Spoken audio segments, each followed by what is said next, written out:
What's up, everybody? Mike Gamble, joined today with two amazing people that I'm going to introduce very shortly because we are going to talk about the difference between us, which is a Scottish-made film that's going to have its Swedish premiere in Gothenburg, Sweden on Saturday the 26th of August. And the two people that I have with me is one, the director, Mr. Etienne.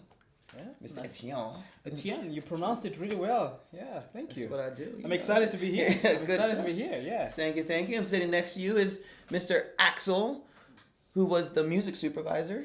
Yes, and I wrote a soundtrack. Yeah. Most of his music appears in the film. So. Nice. Yeah. So how did you two connect? New York. We met in New York. And... Sweden, Scotland, New York. Yeah. Explain. So I was on a sort of small tour with a friend of mine called Lewis, who's a rapper. Ah, normally I know Lewis. rap for him. Yeah, I used to DJ for him. Nice. And then he tells me that I've got this Swedish band, two brothers in New York. You gotta meet them. They're really good guys. And the first time I met him, he made me walk around New York from Brooklyn to Manhattan. I was like, That's what he does. That's what he does. Like, yeah, that's how we met. The rest is history. We've been working together for the last 8 years now. 8 years now. Yeah. Lucky number 8. It was a special moment. I remember when I saw Etienne. We had decided to meet outside the Brooklyn Museum. Yeah. Mm-hmm. Sorry, the Brooklyn Library, Mm-hmm. close to Prospect Park. And I saw you and Lewis coming inside Etienne. The moment I saw you, I just knew that, oh, this is a brother. This is a brother from another mother. It was just a connection there in your smile. Yeah. I just liked you. Just the energy was all right. Just between me meeting him and meeting his brother and everybody, I was very excited to be in New York for the first time. So I was like, and when I met him and heard his music, I was just connected straight away. How did you come up with the idea for the movie and connecting to Sweden as a music base? I think ideally sometimes when you meet people for the first time in life, you don't know where your journeys are going to meet on how you're going to work together. So I started just creating music with Axel because I used to DJ. Right, I still you're a music man yourself. Yeah, I love music. I think it's such a universal language. I like the way music brings people together. So that kept me close to him and his music and how deep and really, he's super talented when you see him play piano. And then we became friends. And then at the time, I didn't know that I was going to make a movie and get him involved. Yeah. So it was all natural. And then during lockdown, we were all stuck in Scotland. That's when I decided, this is a pretty scary time. I may just die without having to do a movie I really wanted to do, and that's when I started coming up with the story, writing it, and I tried to make the story as personal as possible. So about 80% of the film is just kind of touching on my life, and I was like, who's the best person I can get to do, the distance between us? That's the title of the soundtrack. Yeah. My friend Axel, because his music touches different elements, themes of the film, Right. In different way. And every time I speak to Axel, I don't force the discussion. Things happen naturally. I sent him the script. We spoke once, twice, and the guy sent me a melody, and I was like, this is it. It just that sort of energy and the way we work together. I don't have to try so hard. He understands me before I give him so many details. So that's the working relationship. So I couldn't have asked for a better person to do the soundtrack. Nice. Yeah. So Axel, when you read the script, what spoke to you musically about it? Like what are some key, not themes, but emotions that spoke to you to create the soundtrack? It was, I remember reading the script. I think it was 96 pages or something. I was actually starting it. I was on the gym, and I like reading when I'm doing some kind of exercise.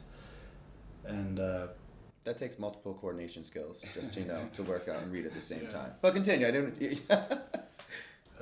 The story, it touched me in a deep place, and I think for me, music, like you said, it comes, filters through you somehow if you are present enough to receive it, to let it come through you. And as Etienne has mentioned, the various occasions we just been speaking briefly about subjects, a comic book, songs, or in this case the soundtrack, and it's beyond words. I think it just aligns naturally because the tune, the melody, it was already here, and it was around the same time, conceived around the same time, and the title, the lyric, there was a part in the lyric in the chorus that said the distance between us, but it actually speaks about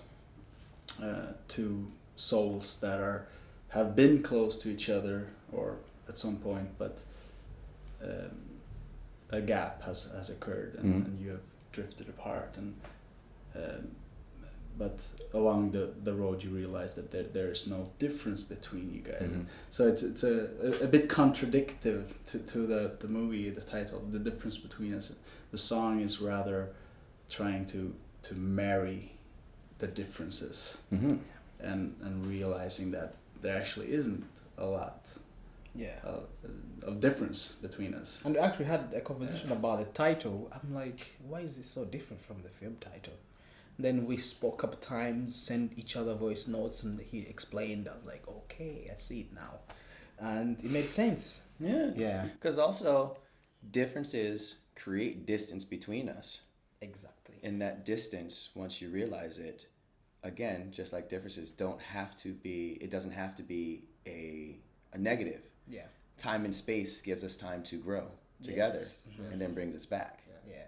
And it was so cool because I told him what inspired me to write the film, and he told me about his relationship with his brother, and I was talking to him about my relationship with my stepmom, and I felt like we were feeling the same way in a sense. And then when we spoke about the soundtrack and the film, what it meant, we were like, okay, let's go with this soundtrack title, and then the film will sort of, connect with that in that sense. So yeah, it was pretty cool. Nice. It's a really complex way to think about it, but we just talk and then things just happen. But you know what? It's really not complex. Yeah.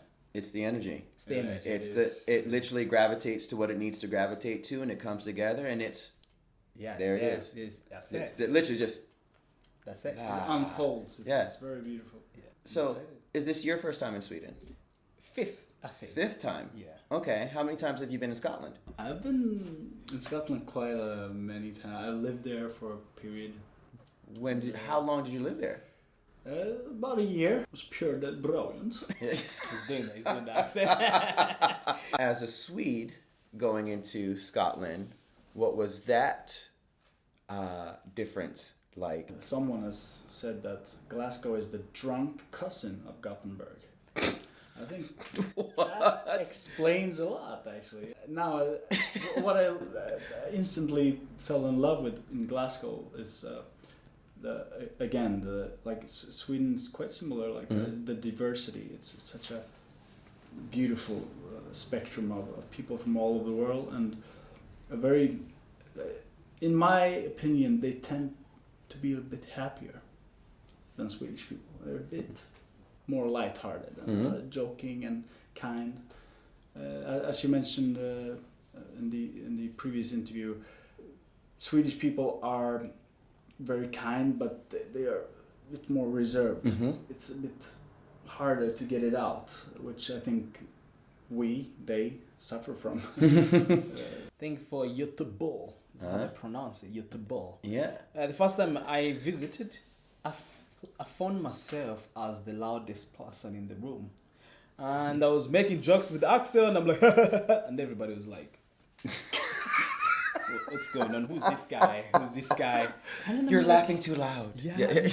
Why am I making noise? Everyone is so chill, calm.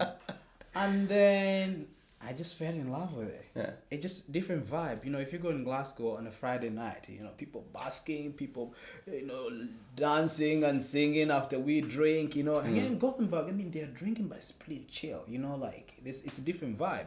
I've been here, this is my 6th time, so you can tell I love the place, and the breakfast is amazing. The food, the cafe, fika, so good. Everybody loves a good fika. Yeah. But the thing about the fika as well, internationally, you can take a coffee with a friend, but it's like, hey, Etienne, you good? You good? Okay, great, good to see you. Okay, gotta go. See you soon. In Sweden, it's like, how's life? 2 hours? Oh, you good? You can stay? Yeah, okay. Yeah, just Let's have another. Yeah. And the poor fika, Yeah. milk and everything. It's no rush. No, at all. Yeah. What is a relatable for the audiences? Something that's reverse relatable from Scotland to Gothenburg and from Gothenburg to Scotland from this movie. I think Scotland's such a diverse country, you know, Glasgow and Gothenburg. I've seen different people from different walks of life. And with this story, I wanted to tell a human story, something that's quite universal, something that people can relate to. It's a family movie, it's a story about love, you know, touches on different things of, you know, race, things that people become a bit awkward to talk about. But I'm not going to deny that I'm not a black man, or I'm not gonna deny that I was adopted and my mom is my stepmom, is my real mom, and family is not just about blood, it's about those that choose you. So I'm telling really human stories that different people from different walks of life can sort of connect with, and I hope so that they feel transformed, because it's such a universal thing. And coming to Gothenburg, people can be a little bit like that, but I'm sure that they will have the heart to understand where the characters are coming from and where they can see themselves in. So Before we go, I'm going to put you on the spot. Who's your favorite character in the movie? my favorite character in the movie, it would be Siluka Jr. Because he's playing because when I was writing, I started basing it around that. Okay. And the other characters, I love them as well because they represent different people in my life in a way, you know. And without them being there, I would not have been able to come out of this shell and be able to tell this story. So they had to be part of my life and that fiction story to be able to come out of the shell and be like, okay, Etienne, now you're a free kid.